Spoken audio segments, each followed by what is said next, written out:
이 시간에는 하나님 나라 백성의 성품 여행 시리즈 중에 자비라는 주제를 가지고 하나님의 말씀을 함께 나누고자 합니다. 이 자비라는 단어가 우리나라의 오래된 종교인 그 불교 안에서 다루어지는데, 그러한 사람들이 일상적으로 생각하는 어떤 너그러운 마음, 사람들에게 좀 더 넉넉한 태도, 이런 것을 자비라고 성경이 이야기하는 것이 아닙니다.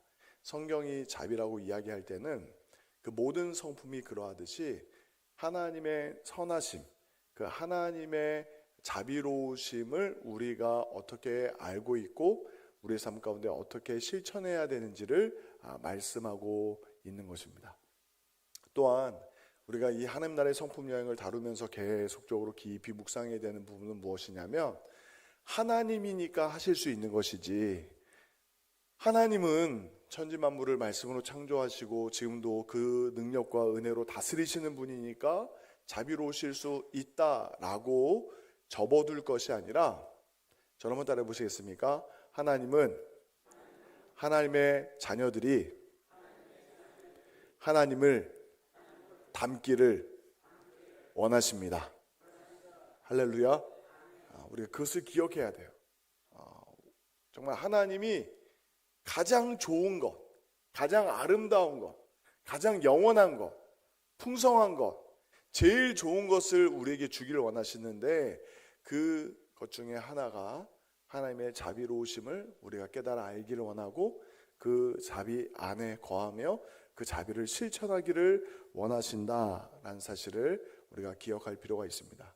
그러한 하나님의 자비로우심을 우리 가운데 알려주시는 그 참 소중한 이야기가 선지자 요나에게 하나님이 일하셨던 내용입니다. 여러분들은 요나서 하면 어떤 이야기가 먼저 떠오르십니까? 요나 하면 요나가 큰 물고기 뱃속에 들어갔다가 나오게 된 이야기, 또는 훗날에 니느웨의 그 회개의 복음을 선포한 이후에 박넝쿨 안에서 잠시 쉬었다가 원망하고 불평한 이야기 등등의 단편적인 이야기들을 많이 기억하고 계실 것입니다. 그런데 요나서의 가장 큰 주제 중에 하나가 자비입니다. 자비.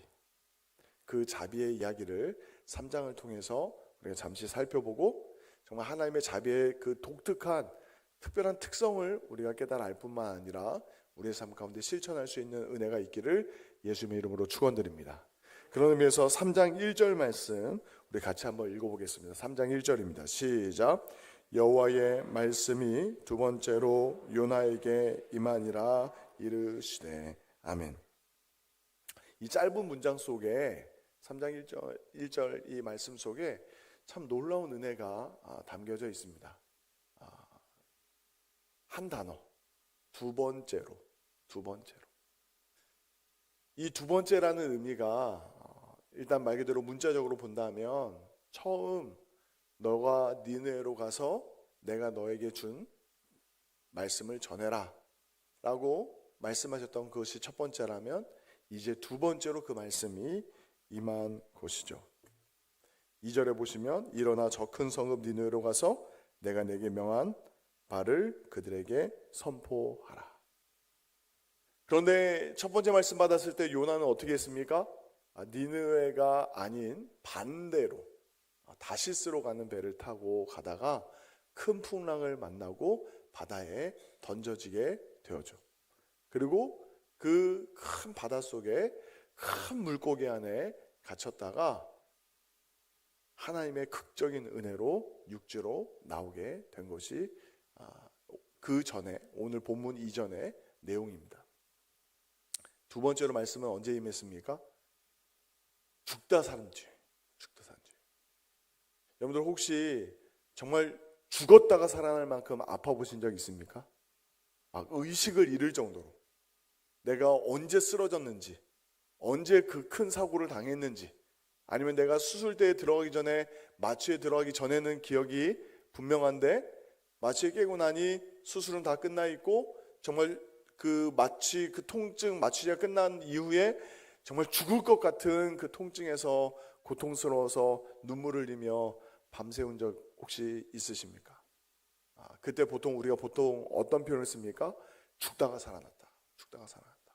어떤 질병과 사고 때문만이 아니더라도 어떤 경제적인 문제나 또는 우리가 살아가면서 우리의 힘으로 스스로 감당할 수 없는 막다른 골목에 있다가 하나님의 극적인 은혜로 살아났던 때가 있으실 수 있습니다. 그런데 그 모든 상황이 다 죄 때문이다, 우리의 불순종이다 라고 단정적으로 이야기할 수는 없지만, 다른 사람은 몰라도 우리 스스로에게는 우리가 하나님의 말씀 가운데 진단해 볼 수 있습니다. 내가 그때 하나님이 기뻐하시지 않는 고집스러운 성격과 또 우리 안에 뿌리 깊게 남아있는 죄악으로 인하여서, 욕심으로 인하여서 하나님께서 나를 이렇게 밑바닥까지 낮추셨다가 나를 다시 살려주셨구나 라는 것을 기억하실지 모르겠습니다. 그렇습니다. 하나님의 자비는 언제 임합니까? 다시 기회를 주실 때. 사람은 쉽게 사람을 포기하곤 합니다. 사람은 고쳐 쓰는 게 아니다. 세상 사람들은 그렇게 이야기할지 모르겠습니다.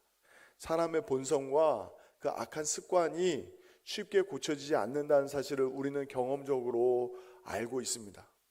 그런데 그럼에도 불구하고 하나님은 다르게 이야기하세요. 두 번째로 찾아오시는 거죠. 이 두 번째로 찾아오시는 하나님의 놀라운 사랑, 이 자비는 요나만 경험한 것이 아니었습니다. 너는 본토 친척 아비 집을 떠나 내가 내게 지시한 땅으로 가라. 그 말씀에 순종했던, 갈대아 우르를 떠나서 약속의 땅 가나안으로 나아갔던 아브라함이 그 땅에 흉년이 들므로 어떻게 했습니까? 애굽으로 내려갔더라. 애굽으로 내려간 아브람을 하나님이 다시 부르셔서 가나안 땅으로 옮기셨어요. 아브람만 그런 일을 경험했습니까? 다윗도 바세바일로 넘어지지 않았습니까? 요즘 우리 표현으로 얘기하면 권력에 의한 성폭력을 행했을 뿐만 아니라 심지어 살인을 교사하고 그것을 은폐하려고 했습니다. 당시의 최고 권력자라고는 하지만 다윗이 하나님의 신하, 이스라엘의 진정한 왕은 만왕의 왕이신 하나님이시고 그의 종이었던 다윗이 자기의 소견에 오른 대로 행해서는 안 되는 것이었죠. 그러나 그러한 다윗에게 하나님은 회개의 기회를 주셨습니다.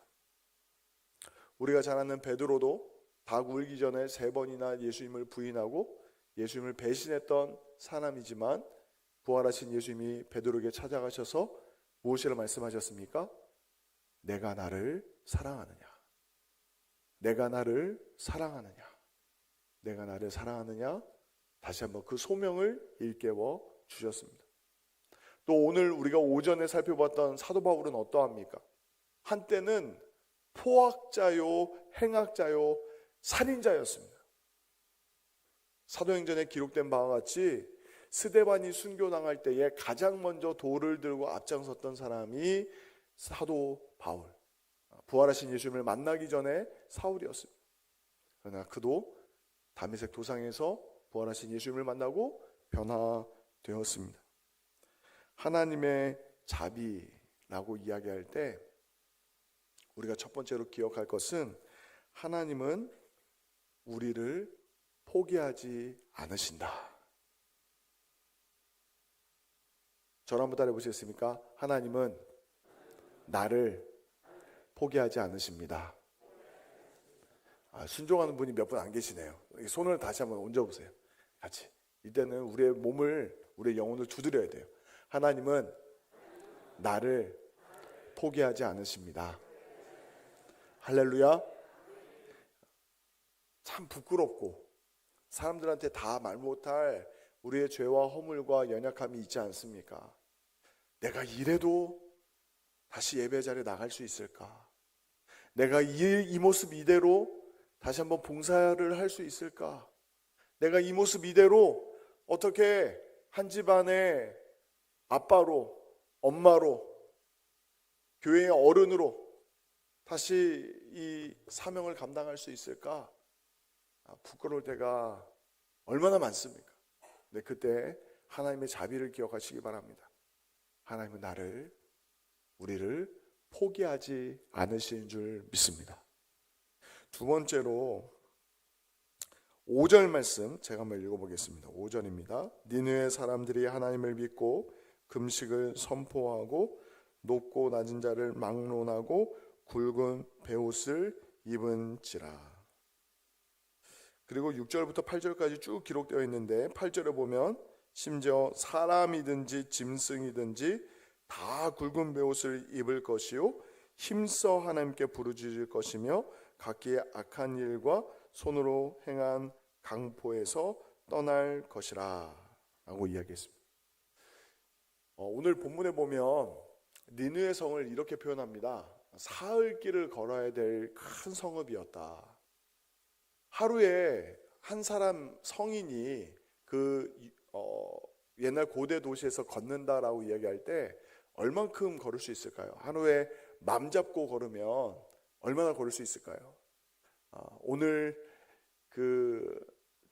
찬양하셨던 조신자 원사님 옛날 피난길에 저 북쪽 청진에서 여기 대구역 하양까지 걸어오셨는데 그 피난길 한 사람이 걸으면 얼마나 걸을 수 있을까요? 옆에 우리 장로님이 한번 대답해 주셨는데 백리길이라고 하죠. 백리길. 정말 힘을 다해서 걸으면 한 40km 정도 우리가 걸을 수 있습니다.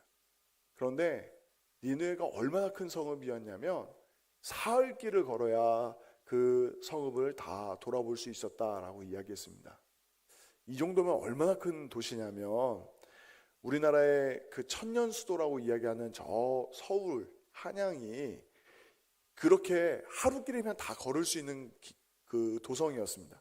지금에서야 도시가 서울이 많이 확장해서 천만 가까이 사는 큰 도시가 되었지만 옛날 수백 년 전만 해도 제가 서울에서 적어도 한 20년 넘게 살지 않았겠습니까?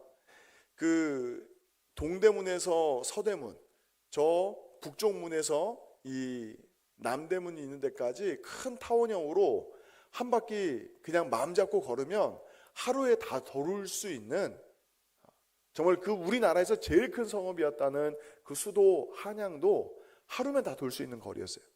그런데 지금 요나서가 기록된 당시에 아수르 고대 어떤 그 세계사에는 아시리아로 기록되어 있는 그 수도 아수르의 그 수도 니느웨는 그보다 훨씬 큰 성읍, 그보다 더 오래된 고대 도시국가였는데도 불구하고 그 제국이었는데도 불구하고 사흘 길이 넘는 큰 도시였다라는 거죠.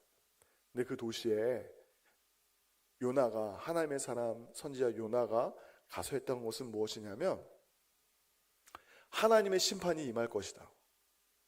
근데 이 하나님의 심판이 임할 것이다라는 이 외침이 정말 목숨을 건 순교의 각오가 없이는 할 수 없는 내용입니다. 한번 생각해 보십시오. 100여 년 전에 일본 한복판에 가서 도쿄 한 중심가에 가서 하나님의 심판이 이 제국 가운데 임할 것이다 라고 외쳐보십시오. 당장에 잡혀가지고 죽을 수도 있는 그런 상황인데 요나가 정말 세상 그 무엇보다도 무서운 하나님을 만난 뒤에는 무서울 것 없이 니느웨에 가서 선포를 한 거예요. 하나님의 심판이 임할 것이다. 이 땅 가운데 너희들의 모든 죄악을 심판하실 하나님의 심판이 임할 것이라고 니느웨를 향해서 외치는 거예요. 외치는 거예요. 그런데 너무나 놀라운 것은 5절, 8절 우리가 읽었던 대로 그 땅 가운데 회개의 역사가 일어나는 거예요. 회개의 역사. 상상이 되십니까? 그 땅에 그 니느웨라는 그 나라가 당대의 최강대국이었습니다. 최강대국. 가장 강력한 나라였어요. 여러 민족과 나라들을 단숨에 짓밟아 버렸던 무시무시한 민족이었는데, 하나님의 말씀에 순종했던 요나의 메시지를 듣고 그 땅 가운데 회개의 역사가 일어났습니다. 그런데 참 놀라운 것은 무엇일까요? 요나가 니느웨가 아니라 다시스로 간 이유가 여기에 있었어요. 하나님의 말씀을 전하면 그 땅 가운데 회개의 역사가 일어날 것을 요나는 알고 있었던 거죠. 다른 말로 표현하면 요나는 하나님이 어떤 분이신지를 너무 잘 알고 있었어요. 너무 잘 알고 있었어요. 하나님은 자비로우신 하나님, 우리 인생의 죄악을 용서하고 우리의 인생이 주님께 돌이켜 회개하기를 기뻐하시는 하나님이라는 사실을 요나가 알고 있었기 때문에 니느웨는 회개의 기회를 한 번도 갖지 말고 하나님의 심판을 제대로 받았으면 좋겠다는 것이 요나의 마음이었기 때문에 요나는 순종하지 않았던 겁니다. 훗날에 에스겔 선지자가 하나님의 마음을 이렇게 기록했습니다. 에스겔 33장 11절 말씀에 보면 너는 그들에게 말하라. 주 여호와의 말씀이니라. 나의 삶을 두고 맹세하노니 나는 악인이 죽는 것을 기뻐하지 아니하고 악인이 그의 길에서 돌이켜 떠나 사는 것을 기뻐하노라. 이스라엘 족속아 돌이키고 돌이키라. 너희 악한 길에서 떠나라. 어찌 죽고자 하느냐 하셨다 하라. 요나가 하나님의 마음을 알았기 때문에 불순종했는데, 두 번째 말씀이 임했을 때는 요나가 정말 죽기보다 싫었지만 어쩔 수 없이 하나님의 말씀에 순종해서 니느웨의 말씀을 증거했는데 회개의 역사가 일어났다. 두 번째로 이 하나님의 자비를 생각할 때 첫 번째가 하나님은 우리를 포기하지 않으신다라는 것이었다면, 두 번째 놀라운 하나님의 자비는 무엇이냐면, 저를 한번 따라해 보시겠습니까? 하나님은 회개하는 죄인을 살려주십니다. 할렐루야. 그 대표적인 예가 예수님과 함께 십자가에 못 박혔던 두 강도의 이야기가 있습니다. 그 십자가 위에 강도가 회개하였을 때에 예수님은 무엇이라 말씀하셨죠? 내가 오늘 밤 나와 함께 낙원에 있으리라 말씀하셨습니다. 또 십자가에서 죽으시고 부활하신 예수님이 그 갈릴리 호숫가에서 베드로를 만나셨을 때 베드로가 주 앞에 엎드려 회개하는 그 회개를 주님은 기꺼이 받아주셨습니다. 이 회개하는 주님을 생각할 때 우리는 어떻게 반응해야겠습니까? 우리의 모습이 어떠하든지, 우리의 형편이 어떠하든지, 우리의 마음 상태가 하나님 앞에 완전히 돌이키지 않은 그 상태일지라도 우리의 모습이, 우리의 형편이, 우리의 상황이, 조건이 무엇이든지 간에 살아계신 하나님께 돌이킬 수 있는 저와 여러분이 되시기를 예수님의 이름으로 축원드립니다. 세상은 돌이키는데 한계가 있습니다. 세상은 그 사람에게 기회를 주는 게 제한적이에요. 제한적이에요. 정당한 재판을 받게 하고 또 삼심제도로 3번이나 재판을 받게 해주지만 분명한 죄악에 대해서 형벌이 내려졌을 때는 그 죄값을 반드시 묻고 갱생의 기회를 준다고 하지만 그 형벌을 다 받고 난 뒤에 다시 한번 새로운 삶을 산다는 것은 세상의 논리와 가치로 볼 때는 철저하게 제한적이라는 거예요. 제한적. 흔히 말하는 별을 달고 정과를 달고 세상으로 돌아와서 사회로 복귀하는 것이 너무나 진입장벽이 큽니다. 단지 경력만 단절된 것이 아니라 그 이전의 죄악이 늘 꼬리표처럼 달고 다니기 때문에 새로운 삶을 살기가 어려워요. 근데 하나님 안에서는 이야기가 다릅니다. 하나님은 우리의 죄악을 동이 서에서 먼 것 같이 다 멸하여 주시고 소멸하여 주시고 새로운 인생을 살아갈 수 있도록 우리에게 힘과 용기를 더해 주시는 은혜인 줄 믿습니다. 그것이 하나님의 자비입니다. 마지막으로 10절 말씀은 우리 한 목소리로 같이 한번 읽어보겠습니다. 시작.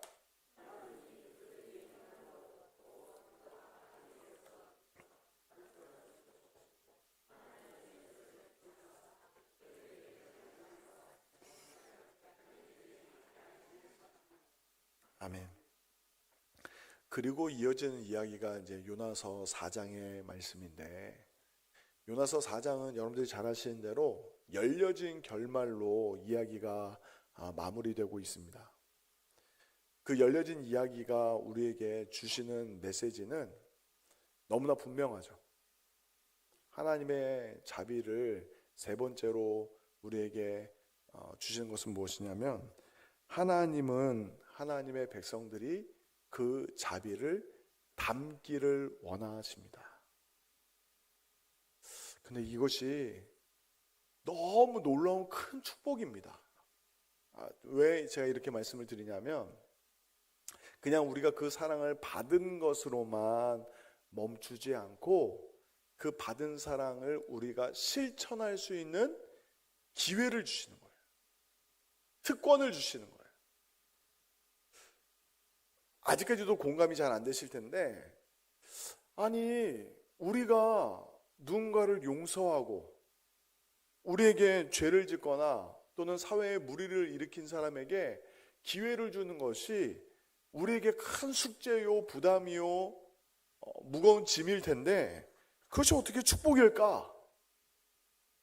이것은 오늘 우리가 오전에 어버이 주일을 묵상하면서 함께 나눴던 말씀과 그 연장선에 있습니다. 우리가 하나님의 형상대로 지음받았기 때문에 우리가 가장 행복한 순간이 언제라고 생각하십니까? 사랑의 하나님을 닮아서 우리는 사랑할 때 행복합니다. 사랑할 때 행복해요. 우리가 많은 돈을 가졌다고 해서, 많은 부와 명예를 누린다고 해서, 세상 사람들이 그렇게 좋아한다는 그 권력을 갖는다고 해서 우리의 마음이 기쁘고 행복하고 즐거운 것이 아니라, 우리 영혼의 참된 만족은 우리 안에 사랑이 회복될 때 우리는 진정한 기쁨을 누린다라는 거죠. 우리 교회 주변에는 종종 새집을 볼 때가 있습니다. 그 나뭇가지로 이렇게 옹기종기 만들어가지고 그 나뭇가지가 휘어지도록 일단 집을 만들어 놓고 그 새집 안에서 까치고 또는 참새고 막 짹짹거리면서 그 이제 소리내어 이렇게 내는 모습을 이렇게 들으실 적이 있으실 것입니다.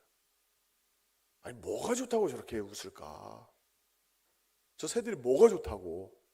뭐 가진 것이라고 해봐야 저 나무에 달려있는 새집 하나일 텐데, 또 매일매일 먹이를 찾느라고 분주하게 움직이며 사는 저 새가 뭐가 그렇게 좋을까? 하물며 하나님이 지으신 저 새들도 가족을 이루어서 서로 사랑을 나누며 정을 나누며 사는 것이 너무나 아름답고 행복한 것이라면, 정말 그 아들 독생자 예수 그리스도를 내어주시기까지 우리를 사랑하심으로 우리에게 생명 주시고 우리에게 가정을 주시고 우리에게 교회를 주신 하나님이 우리에게 주신 가장 큰 복은, 우리가 하나님께서 우리에게 베푸신 사랑을 깨달아 알 뿐만 아니라 그 사랑을 작게나마 실천하고 순종하며 살아갈 때 우리가 진정한 기쁨과 감사를 누리게 될 줄 믿습니다. 누가복음 6장 36절에 이렇게 말씀했습니다. 너희 아버지의 자비로우심 같이 너희도 자비로운 자가 되라. 하나님은 우리에게 분명한 그 사랑, 자비를 보여주셨습니다. 하나님은 결코 우리를 포기하지 않으십니다. 하나님의 사랑은 정말 돌이킬 수 없을 것 같았던 그 인생도, 우리의 삶도 새롭게 변화시키실 수 있습니다. 또한 하나님은 우리가 그 사랑을 깨달아 알아서 우리의 삶 가운데 실천하기를 기뻐하십니다. 그 하나님의 마음을 알아서 그 자비가 우리의 삶과 우리의 가정과 주의 몸된 교회 가운데 더욱더 풍성하게 흘러 넘치기를 예수님의 이름으로